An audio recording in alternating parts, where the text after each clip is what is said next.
Welcome everybody.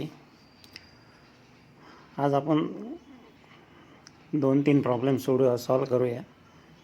त्यापैकी हा पहिला प्रॉब्लेम जो आहे, 2 coils having self inductance L1 is equal to 75 millihenry and L2 is equal to 55 millihenry are coupled with each other.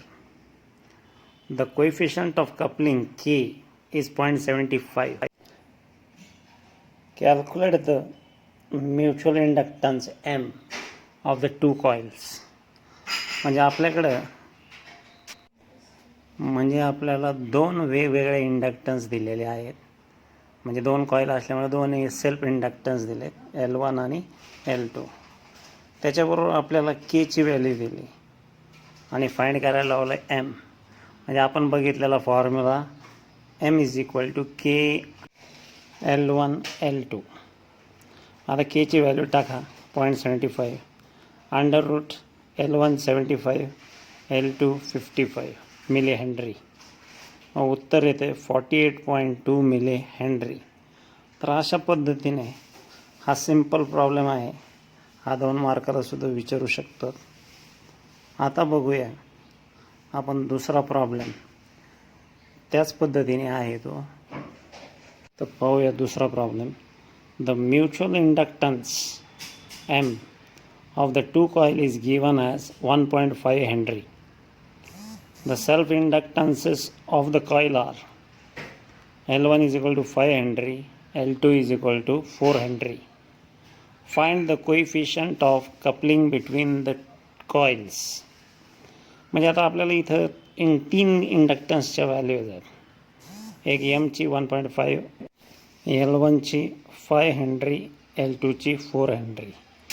आणि प्रश्न विचारला आहे, find the coefficient of coupling between the coils. म्हणजे काय काढायचं आपल्याला, के ची व्हॅल्यू. तोच फॉर्म्युला उलटा करायचा. K is equal to M upon under root L1 L2. मग L1 L2 ची किंमत टाका, M ची टाका. 1.5 divided by under root 5 into 4. We get K is equal to 0.335 किंवा इन पर्सेंटेजमध्ये त्याचं जर उत्तर म्हटलं तर 33.5%. तर अशा पद्धतीने आपल्याला coefficient of coupling between the कॉइल्सची सुद्धा काढता येते. अशा पद्धतीने आपल्याला 2-2 मार्काला हे प्रश्न पडू शकतात परीक्षेच्या वेळेस. Now next problem we are going to see is a horizontal wire 20 meter long extending from east to west.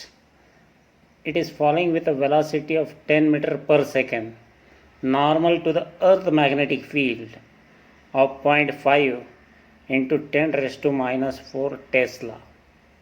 What is the value of induced EMF in the wire? तर आता आपल्याला हॉरिझॉन्टल वायर दिलेली आहे 20 metre लांबीची आणि ती सुरू होते ईस्टकडून वेस्टकडे आणि ती खाली पडताना from east to west is falling with a velocity. म्हणजे त्याची वेलॉसिटी कमी होत जाते by 10 metre per second normal to the earth magnetic field. म्हणजे अर्थ मॅग्नेटिक फील्डला 90 डिग्री करते त्याची वेलॉसिटी आणि मॅग्नेटिक फील्डची किंमत आहे 0.5 into 10 raise to minus 4 tesla. आणि ह्या कंडिशनमध्ये आपल्याला इंड्यूस EMF काढायचं आहे. So now given data length L is equal to 20 metre, velocity is 10 metre per second आणि B ची value 0.5 into 10 raise to minus 4 tesla. हा तुमचा गिवन डाटा झाला. मग फॉर्म्युला काय, very simple. E is equal to BLV. आपण theoretical proof बघितलेलं आहे, त्याच्यामध्ये आपण हा EMFची व्हॅल्यू काढली. E is equal to B into L into V.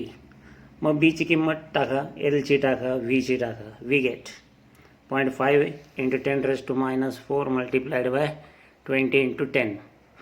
So we get induced EMF E is equal to 10 millivolt. So this is the answer for this. Now, next question. A pair of adjacent coils has a mutual inductance of 1.5 Henry.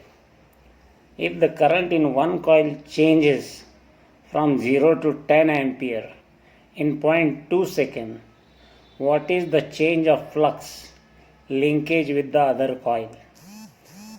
तर प्रश्न समजून घेऊ आपण, कारण नेमकं काय दिलं आहे आपल्याला आणि काय काढायचं आहे त्याच्यामधून. पेअर ऑफ कॉईल म्हणजे दोन कॉईल दिलेले आहेत.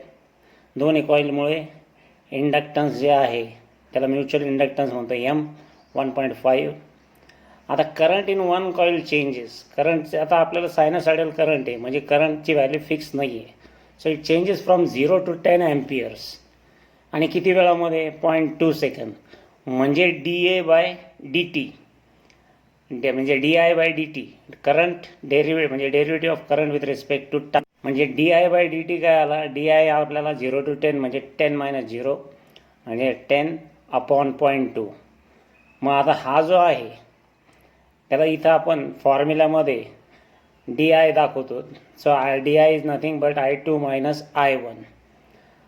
आता ह्याच्यामध्ये डिफरन्स 10 ampereच येतो, पण टाईम टेकन किती घेतला आहे त्याने 0.2 सेकंद. वर प्रश्नामध्ये 0.2 सेकंद म्हटलं. आता फॅरेडे लॉचा फॉर्म्युला जो आहे E = dφ/dt. आता ईची किंमत आपण मागच्या ह्याच्यात बघितलेली आहे. आता इथे आपण dφ/dt = mdi/dt असं लिहिलं आहे. So therefore dφ is dt get cancelled. So dφ = mdi. mची किंमत 1.5, di ची किंमत 10. So we get the answer 15 Weber's.